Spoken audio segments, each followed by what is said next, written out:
Dr. Tom Rafai here, board certified in internal medicine, question writer for the American Board of Internal Medicine on metabolic health, past president of the National Board of Physician Nutrition Specialists, and one of the inaugural class of physicians boarded in lifestyle medicine. This is a complement, not a counter, to Dr. Michael Greger's just released YouTube video on side effects of metformin as a life extension drug. And I will post a link to that because I want these two to really go together. But I want to clarify a couple of points that he made in this otherwise really good video regarding metformin. This drug has been obviously around for decades, prescribed in Europe for many decades prior to coming to FDA approval in the United States in 1990s. Its predecessor, fenformin, was associated with a significant risk of lactic acidosis, which unfortunately metformin inherited the reputation, but not the actual risk. I'm going to show you how low that risk is.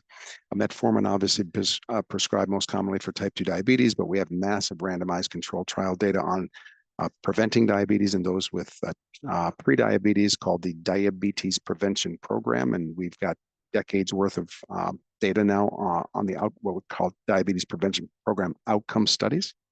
And now we're looking into metformin, not really new. Some of you watching this is not going to be new, but when I'm saying now we're looking at metformin as a potential anti-aging or longevity enhancing medication.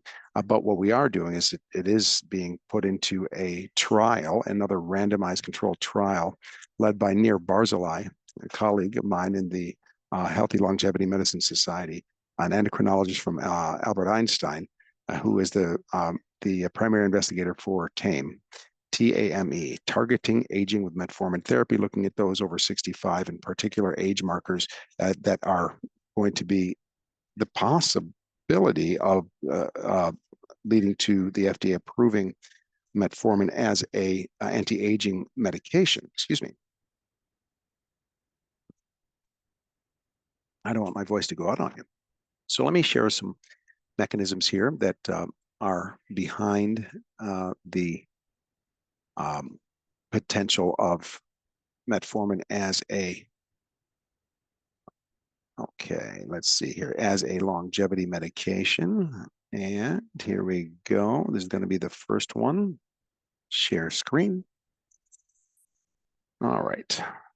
So we're still learning about all the different ways that metformin is associated with reduced aging, but you can see there are multiple mechanisms that are purported or have been identified in laboratory animals and otherwise, and humans to some degree as well. We see certainly observations of reduced cancer risk with metformin therapy and other markers of aging that we would see associated typically with calorie restriction, without the calorie restriction. Now, metformin does actually have a mild appetite reducing effect. And though in the diabetes prevention program, the intensive lifestyle group lost more weight in the beginning, about 7% by the end of the 3.5 years,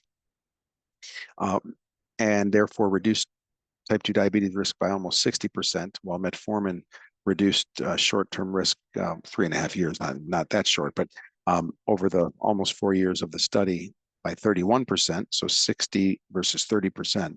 Now you look decades out and you actually see metformin users having an average about 6.1% weight reduction from baseline, and the lifestyle arm is about 3.8% down.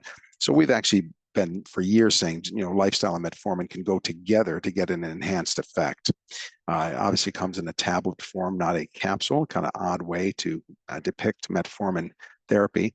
I have another video that I put out on how to mitigate the risk, the GI side effect risks of metformin therapy. Maybe I'll go over that quickly again here, but you can scroll through my YouTubes to see that and talk to your doctor about it, because remember, I am a licensed healthcare provider, but I'm not your licensed healthcare provider. As you can see here, some big issues. Reducing stem cell exhaustion. We don't want our stem cells to be exhausted. These provide us fresh new cells, and you heard about stem cell therapy. Well, our own natural stem cells would be great. We don't want them to get tired. Aging of cells, senescence, decrease. Autophagy, we hear a lot about this as requires intermittent fasting. No, it does not. Calorie reduction itself enhances autophagy, and potentially done right without the risk of muscle loss that happens when you go hours and hours and hours without eating and multiple weeks and months in a row. Autophagy, basically the cleaning up of our cells, garbage, if you will, enhanced. Inflammation decreased. Telomeres, these are like the caps of the end of a shoestring on our DNA, and that this shortening of telomeres or the attrition of telomeres has been correlated with aging, and with metformin reduces telomere length reduction. I don't know that I buy that telomere reduction is absolutely indicative always of aging, but hey, it's another thing that happens. Metformin also decreasing free radicals and enhancing antioxidant enzymes that we have naturally, glutathione and superoxide dismutase, and therefore ultimately reducing reactive oxygen species, so reducing inflammation. We can go right back over, and therefore DNA damage, because these radicals can do that. So now let me move on to another, because the mechanisms weren't particularly explained in Michael's video, a very good video, but just wanted to make sure that we explain that. And let me now go and highlight another paper that he did show, but didn't show part of it, that made me want to enhance with this video here. Okay, so this paper was presented, and it talks about the risk of metformin-induced lactic acidosis, right? So, one of the things that metformin does is it can slightly enhance lactic acid production. Totally normal. Lactic acid is basically two glucose molecules. A glucose molecule cut in half. Instead of 6 carbons, 3 carbons. You can actually take lactic acid and then burn it for energy, if you will. But building up of lactic acid is not good. Obviously, when you sprint, you feel the lactic acid in your muscles. It's a very low amount. People almost never really feel it. We've seen studies, Dr. Greger pointed it out, as far as actual performance. I've had no issues with muscle mass, and I forgot to fully, and stamina. I forgot to fully disclose I've been on metformin for 20 years. And I'm 95 years old, so I'm just kidding. Obviously, I'm not 95, but I'm now closer to 60 than 50, and I think along with the Flex 5 lifestyles really enhanced my slower aging process. Not to mention internally with remarkably clean arteries, despite having a very high lipoprotein little a level. So we look at this, and here was stated 0.3 cases per 1,000 years for lactic acidosis, which would put you in the emergency room, right? And it could be life-threatening. And this translated to, a 1 in 65,000 chance per year. You're not going to live 65,000 years, so in your lifetime, it'd be a 1 in 1,000 chance, right? If you said you're on it for 65 years, you're not going to be on this for 65 years, but I really want to dig a little deeper. If you go down into the paper here, and you will see, when I read the paper, it's basically a case report. That's how rare metformin is as far as when it's prescribed appropriately. There are people who try to kill themselves with metformin and many other drugs. This is what this paper is about. You usually never see lactic acidosis unless someone is taking a deadly amount on purpose. In fact, here it was mentioned in a review of poison control inquiries from Germany, the incidence of metformin-associated lactic acidosis was 12.8%, but the incidence of attempted suicide was, 57% in that group, suggesting that, metformin was, the doses of metformin were very high. Okay, and it almost even in cases where it's being prescribed clinically, what you see here that I wanted to point out is that the case of, let me just go back. The cases of lactic acidosis were largely in those that were prescribed metformin that had renal insufficiency, right? That had kidney insufficiency.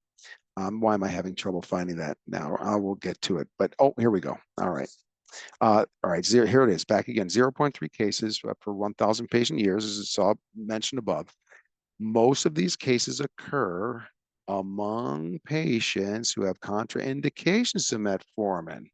particularly renal insufficiency or heart failure, either of those two. So if it's being prescribed correctly, which is usually at a dose of 1,500 to 2,000 milligrams, maybe less, but usually the sweet spots around 1,500 milligrams, extended release to mitigate the side effect risk, building up from 500 to 1,000 to 1,500 over 3 weeks. Unless you have a stomach of steel, I'm just giving you guidelines. You have to talk to your doctor about it.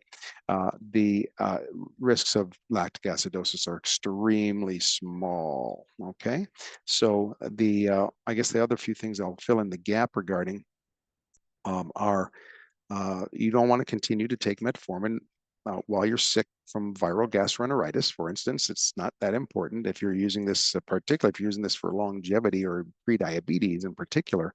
And even if you have diabetes, if you're that sick, you're likely not going to be eating that many calories anyway, and you can always get started back on metformin therapy after the stomach flu is done. Okay, these are just practical, obvious things.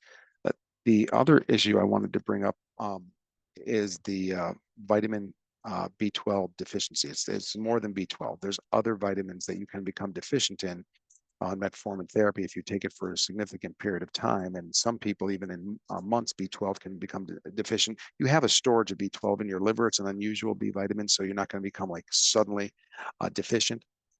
But you really want to be having your B12 monitored. I personally, when I prescribe metformin, I get a baseline B12 on everybody, and everybody gets put on B12 prophylaxis anyway. Now, how much B12 they get will depend on when the B12 level comes back. If it's high, if it's in the solidly upper half of normal range, I just usually keep them on 1,000 micrograms most days per week until they come back the next time, and we see if that's too much or too little. We just want to maintain that B12 in the upper half of normal. And some people absorb the B12 supplement better than others while on metformin, which reduces the absorption, and therefore you could adjust the dose to keeping the target or upper half of normal. We don't need it to be immeasurably high and stratospherically high, so many people just get away ultimately with one a week. Some people don't even need it at all, but still, it's better safe than sorry. B12 is very inexpensive, very safe. And if you do have renal insufficiency, I would say, get the methylcobalamin version versus the cyanocobalamin version of B12. But because there's a touch of cyanide in the cyanocobalamin, but just really not a serious issue. But I'm going to talk about people with renal insufficiency last, so don't worry, I'll hold up on that. But methylcobalamin is available everywhere. It's great. If it gives you peace of mind, just get the methyl form of vitamin B12. But metformin also reduces the absorption and can increase the risk of deficiency of other vitamins like folate and riboflavin. And I learned this myself because I did not have any idea about this until I developed a folate deficiency on metformin. Thankfully, I realized, I got some tingling in my toes because B12 and folate deficiencies can cause neuropathy. I'm like, oh, there's a little tingling. Let me go see a doctor because the doctor who treats himself as a fool for a patient.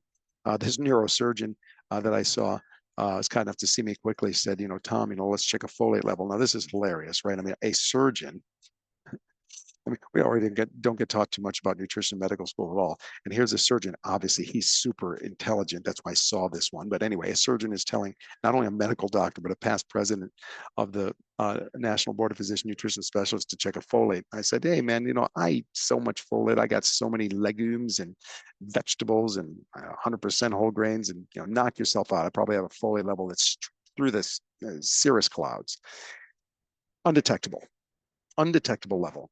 Okay, so there are 3 factors that increase the risk for B12 and other vitamin deficiencies on metformin. And not to bury the headline, you should be on a multivitamin as well as B12. As far as I'm concerned, randomized control trial data, Centrum is fine. Centrum Silver if you're a man, because we don't want the iron, or even postmenopausal female, unless you have low iron because you donate blood regularly or some other reason. That's fine. Then you can get the one with iron, regular Centrum. But just a little point on iron. Excess iron can actually increase diabetes risk because of the oxidant properties it has when building up in the liver, which triggers inflammation in insulin resistance and in inflammation in the liver. So Centrum Silver and a okay, we got something coming up here. Centrum Silver and a B12. And then you just have your folate and your B12 levels monitored, okay? And this should be fine to keep your B12 and folate levels in the upper half of normal. And then there's some other benefits. Centrum's got 1,000 units of vitamin D3 and others, and randomized control trial data saying might slightly lower the cancer risk in men and may reduce the risk of cognitive decline, because as we get older, we have um, potentially vitamins contributing to cognitive decline. Certainly low B12 can long enough, you can get dementia from low B12. I mean, but just by itself, that's pretty severe. I mean, you're not going to see that very often. But when you have multifactorial issues like your blood pressure high, your vascular dementia, your cholesterol high, increasing Alzheimer's dementia, you don't want anything to add fuel to the fire. Okay, so on last point on renal insufficiency, you need to know before you start metformin what your GFR is. Your glomerular filtration rate is checked. Almost everybody gets it, and no doctor ever explains it.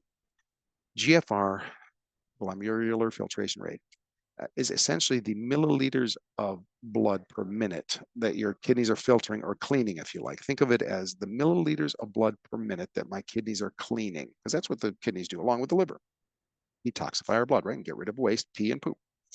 That GFR level should be above 60, or else we are going to have to start talking about maintaining only a lower dose of metformin. Now, it's fine to use metformin down to even a GFR of probably 30, but it's got to be prescribed only for 3 months at a time, always checking GFR monitoring, hopefully controlling and eliminating whatever the cause of this renal insufficiency is. It could be genetic adult polycystic kidney disease, for instance, but it could be blood pressure or blood sugar control, and that's why Flex 5 lifestyle is so important.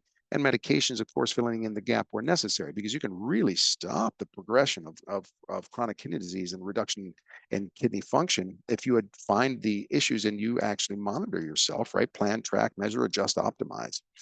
And ideally, your GFR, really, if you're a young person, should be even over 90. But once you start to get to level 60 or less, you're now in an area we call stage 3 chronic kidney disease. And stage 2 would be from a level of 60 to 89 for the GFR. And then stage 1 would be if it's 90 or higher, and you had some mark of kidney disease, such as a inflammatory marker in your urine called albumin. You have a albumin to creatinine ratio. Nice little cheap, very, very important urine test that if you have blood pressure, diabetes, or even prediabetes, metabolic syndrome, you should have checked. Healthy weight reduction, blood pressure control, blood sugar control really eliminates a lot of that. And there are medications if there's a need to fill in the gap. So there you go. Okay, so I think you got everything you need to know that to fill in the gap as a complement to the Dr. Greger YouTube came out that's called Side Effects of Metformin as a Life Extension Drug. But when I post this, I will put a link to that YouTube. And these two go together, I think, like, should I say bread and butter? Figuratively speaking. That being said, if you want to join and master, and we discuss metformin and metabolic labs, and of course, the comprehensive Flex 5 longevity lifestyle, all the skills and knowledge you need to add not only years to life, but life to years in the psychology of healthy longevity, the nutrition of healthy longevity, the physical activity of healthy longevity, environmental management for healthy longevity, food, social, physical, environment management, and then accountability, internal and external for healthy longevity. Just Google the Flex 5 lifestyle. I'll put the web link for the information page for the master class in the description section as well. But you can it'll be number 1 on Google, the Flex 5, all 5 in a row, FLEX, number 5, the Flex 5 lifestyle, click. And we'd love to have you. It gets you access to a 14-hour library for a year. We like people to watch it. We recommend over 3-6 months at most. And then you also get access to my private Facebook community page where we have all just students and alumni of the Flex 5. And I answer questions that get very personal, far more than I can on regular social media in that private community, because everybody essentially signs an agreement to keep the information private. And then if people want to ask questions, they don't want their name, they just email it to me, and then I answer the question on video to the entire private community without any name attribution. So there you go. Please like, subscribe to the channel, and then make a comment, share it. And whether you follow me here on YouTube or you're following me on Facebook or Instagram, even now we're going to be starting up a TikTok, or if you're a professional, you're on LinkedIn. Thank you very much. And that concludes this session today.